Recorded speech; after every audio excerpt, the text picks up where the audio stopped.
Hello everyone and Happy New Year. Welcome back to the channel. Today I'm going to be sharing with you another how-to video, and as I mentioned in my last layout update, I would be doing one of these how-to videos on how I modify my Walthers Turnouts, or how I make them compatible essentially with the N-scale Caboose Industries hand throws. Now to start things off, I'll just go over like a quick sort of supply and tool list. First, you'll need some tweezers. I find they just make the job a little bit more efficient. A hobby knife, a pair of side cutters. It doesn't really matter what size you use, as long as they're able to cut through these PC board ties, which you can find on, I believe it's the Fast Track's website, but this is they're essentially made for hand laying track, but today we are going to be using them to modify these turnouts. As you can see on this turnout, I've already used a couple in order to repair it, which we'll get into a little bit later. Some soldering flux. I just have it in this little container here that I refill. It's easy to take around different places if I plan on taking a few projects with me on vacation or whatnot. And I also have solder. Obviously with that, you're gonna need a soldering iron. This one's one of those adjustable temperature soldering irons, which is why it's out of the frame.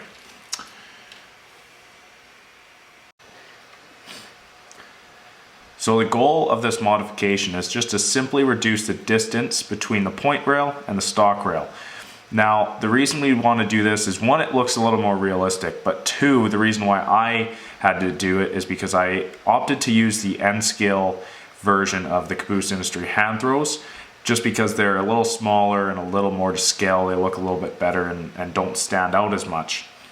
And the issue with using those and trying to install them on a factory or a default factory switch is that the gearing type mechanism that's within those hand throws doesn't throw the points all the way over, because it's meant for N-scale and there's much less of a distance to close in N-scale. So in order to do this, we're gonna first disassemble the switch by removing the old throw bar, which is made of plastic with these two metal tabs. We're also gonna take the points out and just temporarily before we reinstall them back into the switch. So stay tuned. So just another quick note, as I mentioned, we would be using these PC board ties. Now, I'm not sure if there's other products on the market that are available similar to this. However, like I said, I bought these from Fast Tracks. These ones are a little bit longer and they are meant for turnout specifically. You can also get versions that are closer to the standard size of a tie. However, they're readily available on Fast Track websites. I'll put a link in the description below, and they're only like $4 US for all of these. And I bought 2 packs and I doubt I'll ever use them all. I also bought 2 of the smaller sizes in length, that is. So like I said, I'll put the link in the description and feel free to go check them out, but they really help with the this modification to the turnout. Now, the other thing I tried to do, which is why I opted for the PC board ties, is to just reuse these metal tabs that are on the turnout already and just slide the rail over. However, I found that it was just too difficult and I ended up melting the plastic tie, which would just result in it not working altogether. So I highly recommend, before you start this project, that you purchase these PC board ties from Fast Tracks. So we're gonna start by disassembling the switch, and now what we're gonna do is we're just gonna use the heat of the soldering iron and apply it directly to the metal tab, because as it stands, the point rail is actually soldered to the metal tab on the throw bar. Now sometimes it is a little bit difficult to reheat this solder, and quite often you'll end up melting the plastic before it comes undone. And then also this metal tab has a little bit of I guess a little tab, I don't know if it's gonna focus, but there's a small little tab that actually crimps down on the rail, and that can oftentimes make it a little bit difficult to disassemble the point from the throw bar.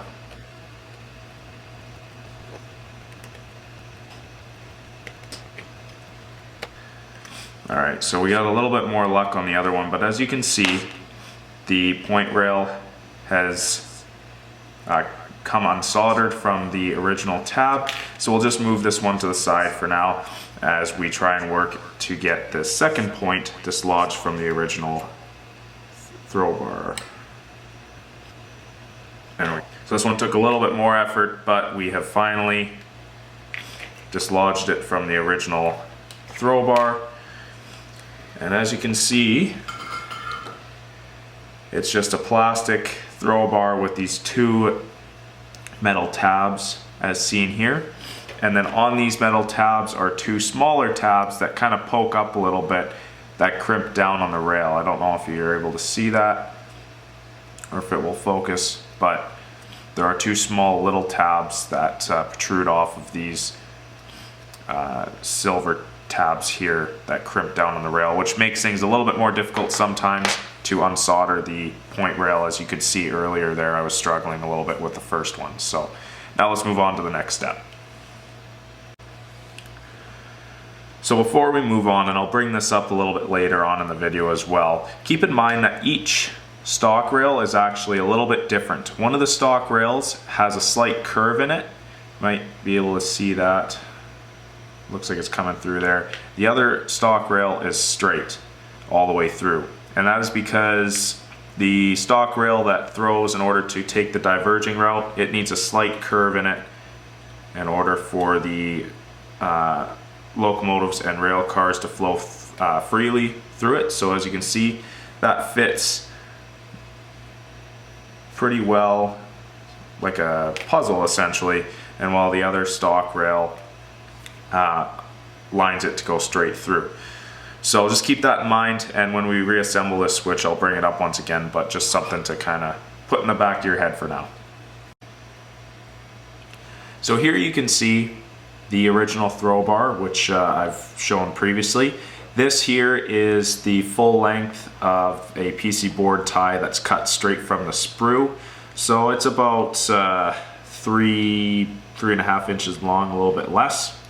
And then on the very top here, this is the length that I'll be using for the new throw bar. And as you can see, it's a little more than 3/4 of the length of the original throw bar, and that's okay because there's lots of extra plastic that hangs off the switch with the original throw bar, and I think reducing it makes it a little more realistic in my opinion.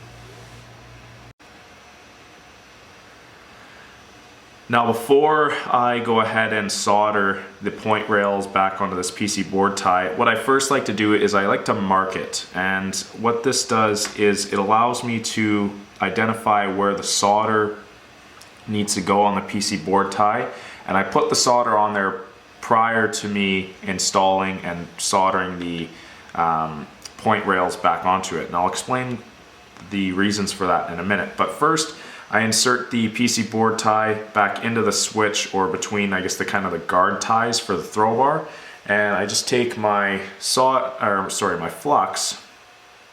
I just give it a quick little dab, and it's not. Well, it can be a little bit of a pain sometimes. As you can see, it's moving around on me a little bit. But I don't put the solder right up against the stock rail, or at least I try not to. I keep it a little distance away because I don't really want any solder to clump up or pool right against the stock rail or near it, because when this throw bar needs to throw back and forth, it's going to bind up against the stock rail and prevent the switch from throwing all the way. So now that I have this marked, you can see just with the flux here, those two little dabs right here and here. And what that does is, one, provides me with a marker for the solder, and it will also, as we all know, using the flux, it will clean the surface and attract the solder to the copper, just making a better bond. So go ahead and do that now. And as I mentioned, I want to keep the solder kind of as far away from where the stock rails will be as possible, just to prevent any friction or binding against the stock rails. So As you can see there,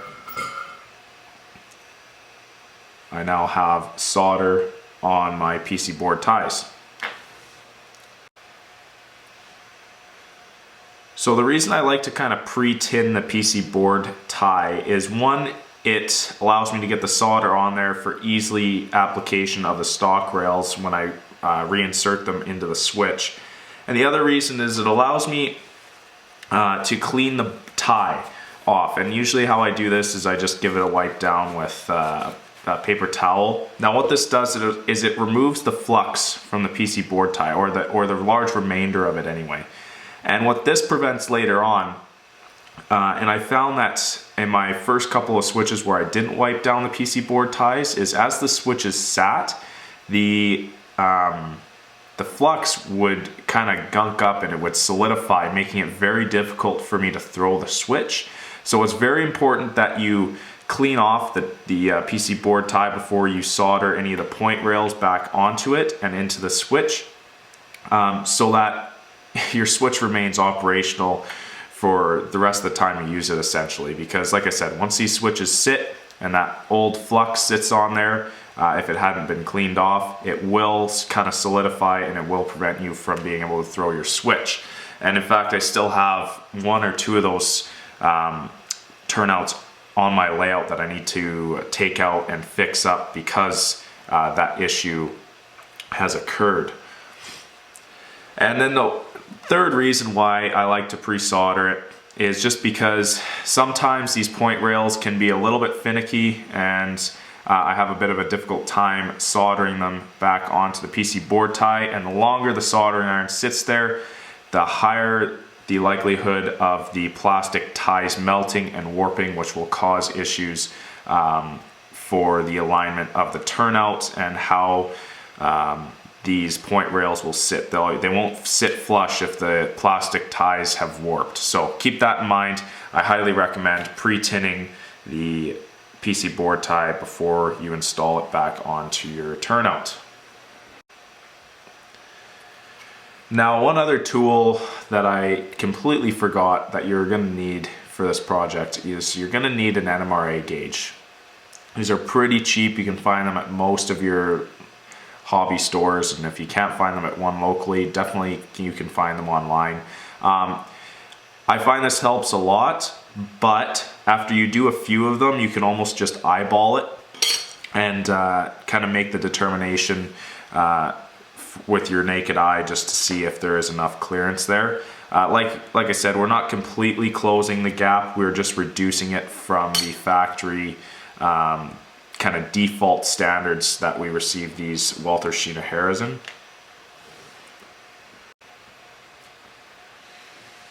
So now that we have everything prepped and ready to go, we have our PC board tie pre-tinned, and we have our stock rails, which we don't need to do anything to other than resolder them back into the turnout. Let's get started and reconstruct the switch. So first I'm just going to insert the PC board tie in between the throw bar guards. Now I'm going to throw the straight point back into the turnout. And another thing is you're going to want to make sure, because unfortunately when you remove the original throw bar, these metal tabs have a little bit of wiggle room in them, which allows for the I guess the compensation. When you throw the turnouts, this throw bar will always remain straight. When you get rid of this throw bar, you lose that ability, which means once you've soldered both your points back into the turnout, this throw bar will kind of throw on an angle just because there isn't that wiggle room that is allowed for in the original throw bar with these metal tabs. They can move around a little bit within the plastic. So just keep that in mind. And the way to make sure that this doesn't cause any issues is just like when you receive them from the factory, leave a little bit of a gap between the point and I guess the stock rail again back here. There's like a rail joiner type piece that's on these points that we took out. So just leave a little gap between this stock rail and this point in order to allow for this throw bar to kind of move around a little bit as the points throw. It's very important, otherwise you'll end up with a switch that's super stiff and won't throw properly. So we're going to go ahead and install the point rail or solder the point rail to this PC board tie, and just to quick little prep in order to do that, just apply the slightest bit of soldering flux to the stock rail, the point rail rather, that way the solder has something to grab onto.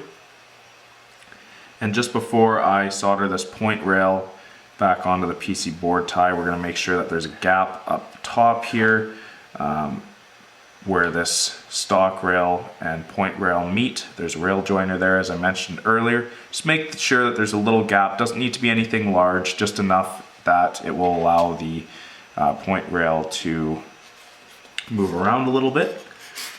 And we're also going to make sure that this throw bar is square inside of the guard ties of the for the throw bar. And then we're going to solder the point rail to the PC board tie. Sometimes you might need a little bit more solder. It looks like that grabbed this time around. Yeah, that looks good like that.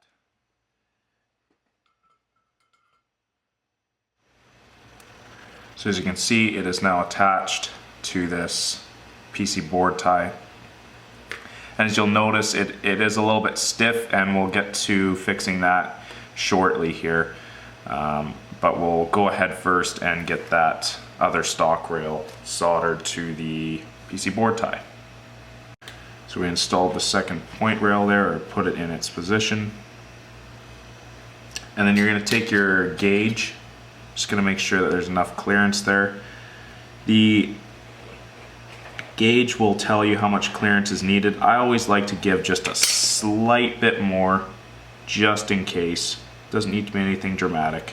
All we're trying to do is reduce the original space that was provided by the factory to a more prototypical and acceptable spacing for the end scale hand throws. So in fact, sometimes it's easier to throw the switch so that the stock rail that you're soldering, the point rail that you're soldering is pushed up against the stock rail. And this just helps with securing everything and making sure that nothing's moving around too much while you're trying to solder it, which would put it out of gauge. So just double check the clearances again. That looks good to me.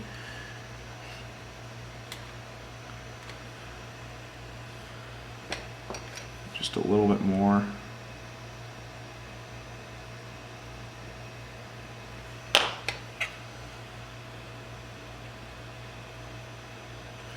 Enough clearance there, and I'm going to go ahead and solder it now. The other thing too is just make sure there is also a little bit of clearance up here, or a little bit of space between this point rail and the stock rail at this rail joiner. Once again, that's just making sure that there's a little bit of wiggle room when you're throwing your turnout. And that should have soldered properly. And there you have it. Both point rails are now soldered to the Shinohara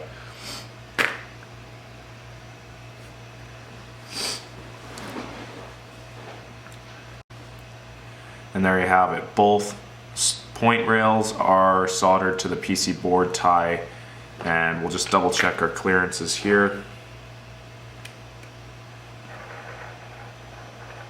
Everything clears okay, and it looks a lot better than it originally did. You can see there's a lot less of a gap in this spot here, which will allow you to now use N scale hand throws in order to throw your HO scale switches.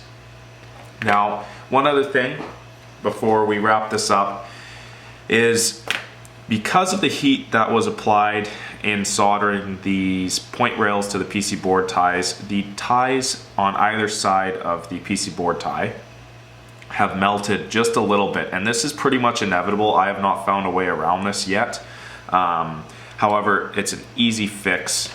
All you have to do is take your hobby knife with a sharp blade and just gently and ever so carefully kind of skin away some of the top layers of the plastic underneath the point rail. And what this is doing is just removing the inconsistencies and the bumps that are caused by the point rail kind of melting into the plastic. And this is just running the blade underneath the point rail along the plastic on these guard ties will smooth out those bumps and kind of skin them off of the ties. So I'll go ahead and just work my way through that now, kind of show you the process of how I do it, and I'll fast forward it here in the video.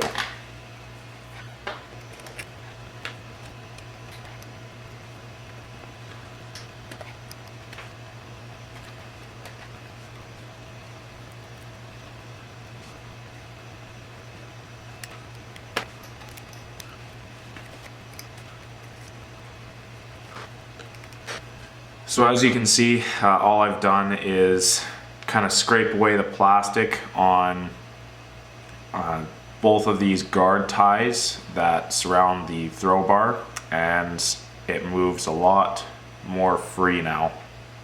There's a lot less friction in there. It was probably a little bit hard to tell on the video, but you'll be able to feel that friction when you go ahead and modify these switches yourself. It's pretty noticeable, and it will affect the operations of the Caboose Industries hand throws. So that pretty much concludes this how-to video. Just another thing to keep in mind, on this particular switch, you might be able to notice that there is, if the camera will focus, I think I've left a little bit too much of a gap here between the pivot, or at the pivot point of the point on this turnout. It won't really affect the operations of it at all, but the kind of the rail joiner type piece that allows for the pivot on these points, it's a little bit short. So it could, if I really tried, I could pop it out of place, but once I get the hand throw on there and the switch permanently installed, I doubt this will be an issue. So just keep that in mind, kind of learn from my mistake in this how-to video. Although, like I said, it's not going to cause any issues during operation. Now, just before we conclude this how-to video, there's one other tool that I forgot that you'll probably need, and you can replace it by or replace it with a bunch of other tools. You also need a file. You can use a Dremel. I find it's easier to use a Dremel, but currently I only have a file on hand. And what you need this for is, if you look really close here, because these are made of copper, you need to isolate each rail from one another. Now, the great thing about these PC board ties is they're essentially like a cardboard type material, except they just have a copper plate on either side. So if you file through that copper plate, it completely isolates the electricity running through each rail.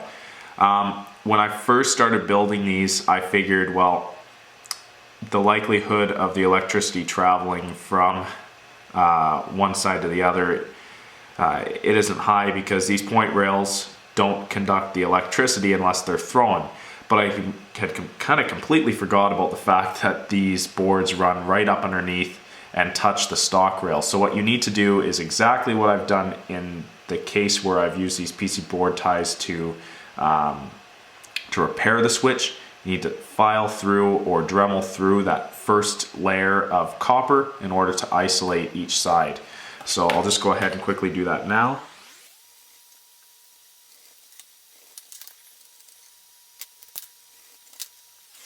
So it appears that I have filed right through the throw bar here you'll be able to look at it and see if you've filed deep enough.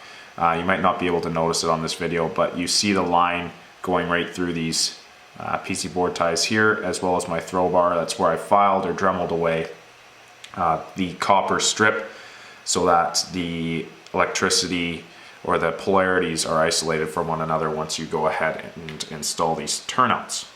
Now, I'm not going to go crazy with explaining how to install the Caboose Industries hand throws. If you guys really want, let me know in the description and I'll show you how I install the hand throws to these modified turnouts on the layout. I'm not going to talk about it in this video because, to be quite frank, there's like 101 different ways you can do it. I have my method of doing it, so if you'd like to see it, I can bring it up in future layout updates or do a completely separate video altogether. So let me know what you think of that. Personally, I don't think it's super pressing and substantial for me to do a video on that, just based on its simplicity and the number of ways that you can do it. Now, with all that being said and done, we now have a functional Walthers Shinohara turnout that has been modified after we have disassembled and reassembled it, which is now compatible or ready to be compatible with the Caboose Industries hand throws. And I feel like I've had a whole bunch of side notes this entire video. However, when you go to install these on your layouts, you might find that the PC board ties are a little bit more thick than the Walthers plastic ties, which will cause a little bit of friction in the operations of throwing the switch. Just to resolve that issue or to solve it, all you have to do is put a very small paper shim under the last few ties on the switch, which will lift up this end of the switch just slightly, or just enough that it allows the switch to throw freely without any friction. But that concludes this how-to video. I hope that you all enjoyed it. I look forward to making a few more of these in the future. And if you have any comments, questions, or concerns, feel free to drop them in the comments section below. As I said, I have a few more of these planned throughout the new year, and also stay tuned for an up-and-coming layout update. I have a few things that I'm ready to share with the channel, so stay tuned for that. I hope to be coming out with it within the next couple weeks to a month, so stay tuned for that. And as always, everybody, thanks again for tuning into my channel, checking out my videos, and I look forward to hearing from you on my next video upload. Take care.